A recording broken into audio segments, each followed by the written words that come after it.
Hey, what's going on, everybody? Welcome back to Aged Out Reacts with the two hosts of the Aged Out podcast, Mike Fantini and Evan Worrell. and today we're doing something a little, I guess, ironic because of recent news, but we didn't. Very We odd swear we timing. did not do this because of the news that I'm sure most of you are aware of. I'll just say what it is, but we're not going to get in any details because honestly, we don't have any details beyond what the public has. But Vanguard is not fielding. Santa Clara Vanguard is not fielding a core this season. To everyone's, I think, surprise. Like, I don't know, you and I were really surprised. Yeah, I think it's for sure a shock to the system. I mean, we don't really have anything to say about it. Yeah. So it is what it is. Hopefully they can figure things out and rebound back. Obviously, a very historic core, but just as our own validity, I don't know if anybody can see this, but this video was sent. Well, they can't see it. It's pretty on blurry. November 29th, somebody DM'd me this. A guy who was in 87 line. 87 Vanguard. 87 Vanguard, Yeah. saying like, hey, watch the BD video, you guys should check this out. I think he said that somebody made this recording, it was underneath their vest. Yeah, here's a clip that made on finals night on the field by a cassette recorder taped to the harness of one of our snares. So pretty funny and awesome at the same time. Yeah, we've previewed it, but I purposely stopped watching because I wanted to be more surprised by how cool it is as we went through it and how clean it is most of the time. And what's crazy is I told Evan it reminds me of a judge's tape, like a finals judge tape, but judges don't get everything from the battery. It's like Right. the judge is like glued to the snare line basically. It's super cool. It sounds really similar to when you listen to when pre-new system judging tapes were better in my opinion, but Yeah, it's a very first person vantage point. So yeah. it's awesome. So before we get into this, check out the podcast on all podcast services. You know, Apple Podcasts, Spotify, Google Podcasts, all the major ones were there. The Scott Johnson interview was really cool. That's on there now. And yeah, I'm ready to jump into this, and we'll just see if there's any surprises. And from what I listened to earlier, it's pretty damn good. So Cheers. yeah, hold on.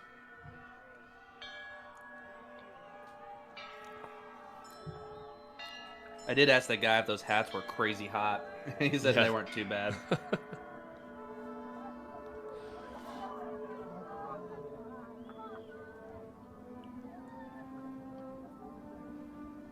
I think there's a few vocals coming up here in a second.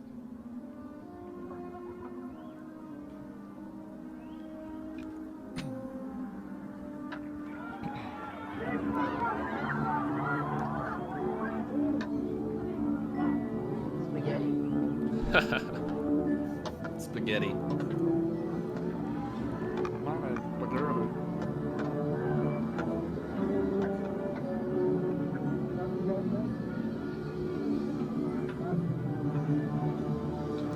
Very similar to the modern day on-field snare cams or quad cams a lot of members do. I appreciate that this guy overlaid this with the video too. Oh yeah, so cool. Big beefy roll. Yeah, full sound quality.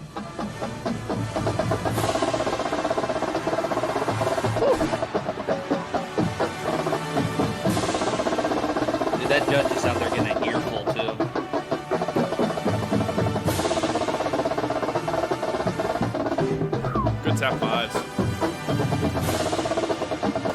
Just a very meaty, strong, just in your face. You can Loud hear they're tap on fives. they're on Kevlar at this point, but Are it's they? still, I think so. It sounds like it is to me. Are they not? Am I just don't dumb? think so.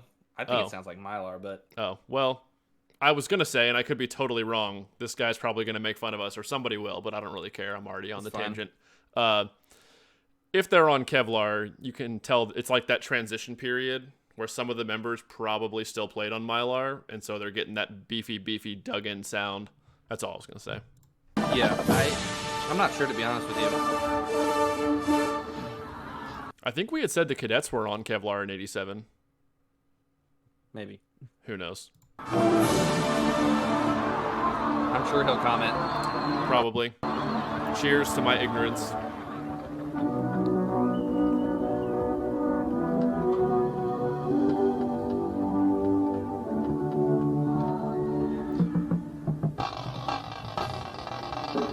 That sounds like Kevlar. Yeah, so it's the edge. You can really hear it. You can hear that like high ping, like at the Gillette. Yep. It's too articulate.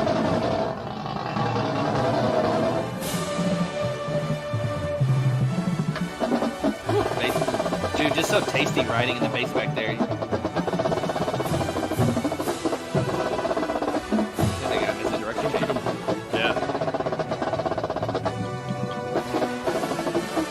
What an interesting balance ensemble, like 7 and 6. The big quad line, yeah.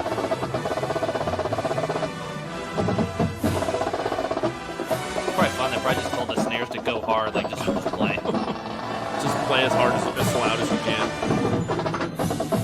Woo, here we go. Nice jump. Dude, I love single shots. Yeah. Harder to do than you would think to do it well. Dude, I can't get over how the rolls sound. Clean rolls. Oh, that drag. Did you hear that drag? Isolated drag? Yeah.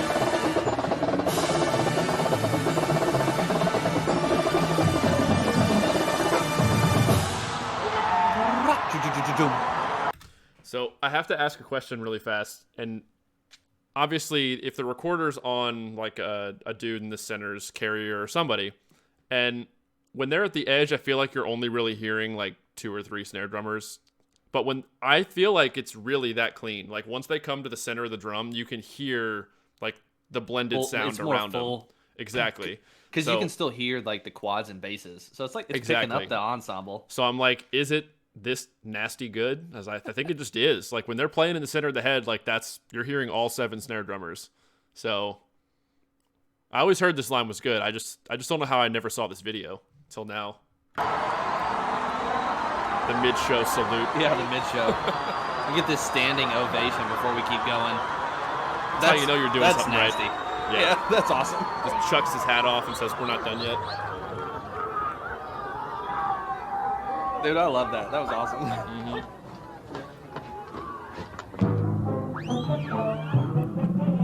Yes. Nice bass line. Phil there. The vocals. This person on the pit closest to me looks like they're 12 years old. Maybe they were.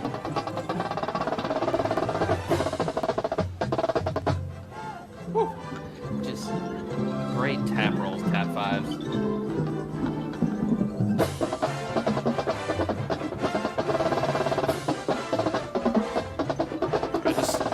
The rolls.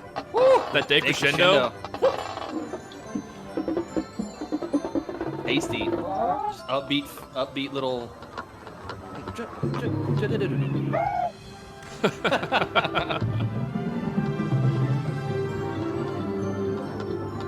Dude, I love those personable things in shows like that. Yeah. Vocals.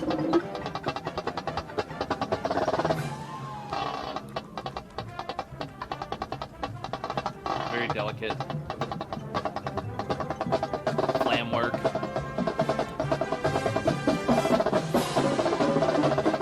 Woo! Nice trade-off there between the quads and snares. Pick it up.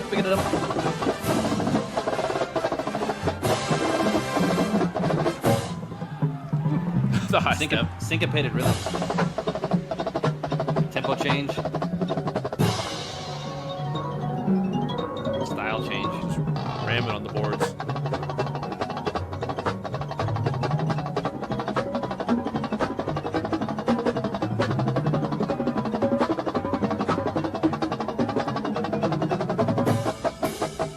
I would imagine whoever's wearing this recording is on the tenor side. Gotta be. Yeah, has to be. Ooh. Ooh. Here we go.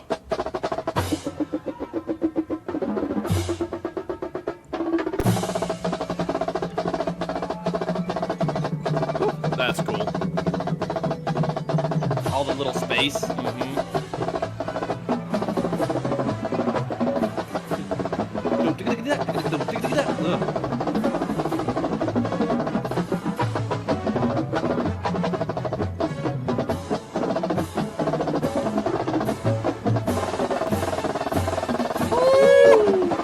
Oh, man. Dang. Ramming. Dude. Jesus. Check it. Ooh, look at his lines.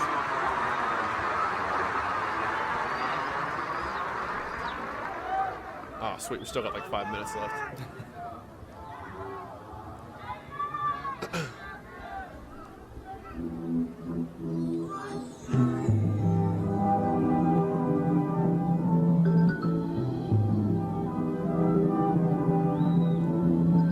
Kind of want to fast forward, but I feel like I shouldn't. We'll just enjoy. Yeah.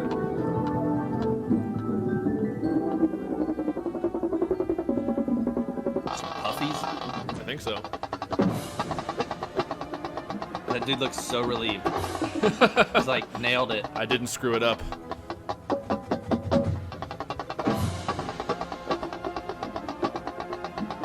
Woof. Nice. Man. Rhythmic slowdown in the middle of that. Fluctuation of time and space.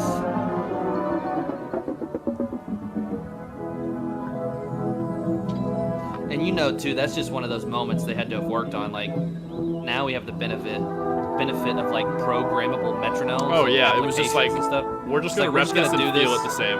Yeah, until we all feel it the same. 100%.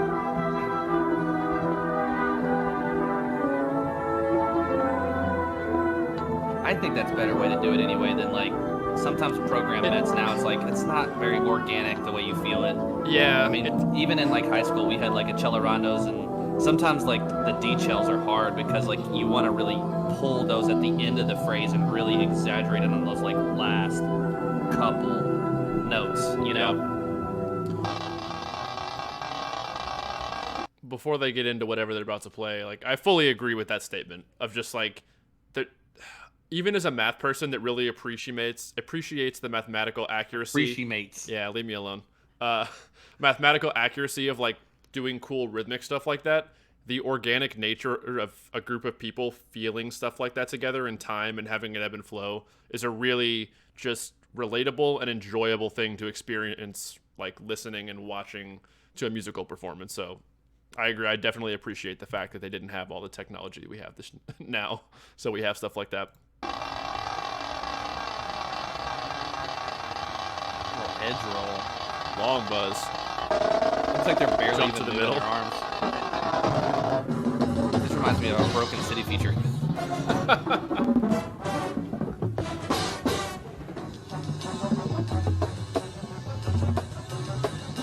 Little ride cymbal action.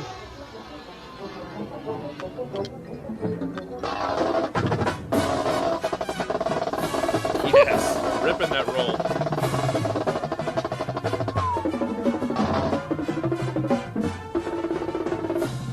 Woo! Quads.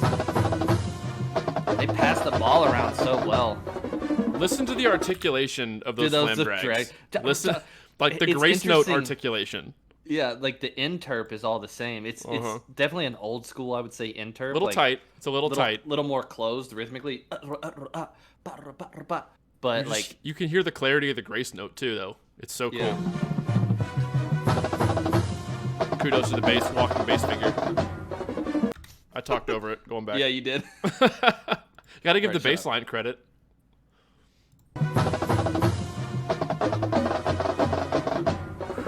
In there. Slams.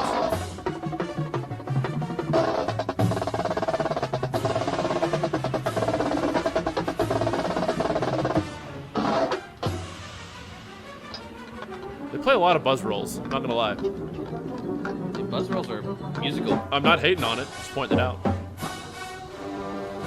Ironically, I was gonna say Paul Riddick writes a lot of buzz rolls, but not this summer. Yikes. Unfortunately. Yeah, unfortunately. It's gonna be weird. It will be weird. I think Vanguard, I saw someone post, is the only core that's made finals every year of DCI's existence. Wow. There's a Streak stat for you. over.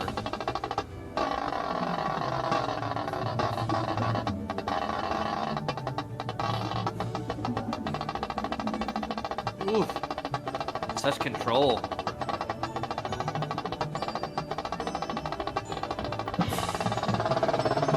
Oh man, to move it like that. I love just a big fat flam section.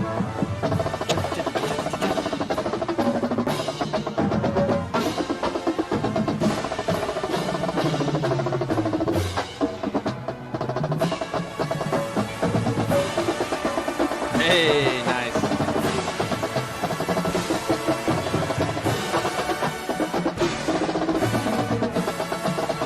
Playing to their eyeballs.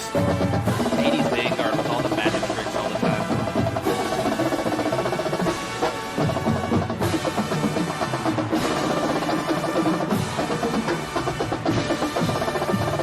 Dude, hell yeah. Dude, this makes me so happy. Little tag at the end. Chicka. What an Oh, wow. ensemble. The Santa Clara Vanguard. That was we should just make it a thing that forget the snare and quad cam with like the GoPros and stuff. Just tape an audio recorder to your carrier. Yeah, Do an audio recording every year, every core. Somebody in the drumline do it. Put it to the multicam. Just put your phone out there. We get some voice memos going. Like, we can make it happen. Yeah. Although the GoPros are pretty nice. They're cool, but like I don't know. I don't care to. I never watch those. If I'm being honest. I do. The snare cams and stuff. Yeah. right. I mostly find it interesting to see how much they actually play. to be an armchair quarterback. Oh man. All right. Well, that's a discussion for a different video and a different podcast. But that was super cool. It was like the judge's tape, but the judge was glued to the drumline the whole time. Is the way it sounded to me. Like going to listen to finals tapes from like 2010, 2008, 6, 5. I think that the difference between the GoPros and like what this is obviously this is a show. Yeah. That intimacy of peeling back the curtain of an actual performance. Like a lot of the time the GoPros are their rehearsal final runs or something like that. Like this, you're in uniform, you can hear the crowd. Like it's just a unique perspective. And I really miss that in the judges' tapes when they're out there and you can hear that. And I love stuff like this. Yep. Super cool. Super glad this person sent us this clip or this recording because I've developed like a whole new appreciation for this era of drum corps since we've started doing like more of these like 80s and early 90s because like I knew there were crazy good groups in those eras, but I'd never, like I've said it on here before, I'm not like the drum corps historian type that just like knows all these show names from 20 years ago and 30 years ago, and so I've just never, but I'm gaining like a whole new appreciation in real time like as we watch this stuff.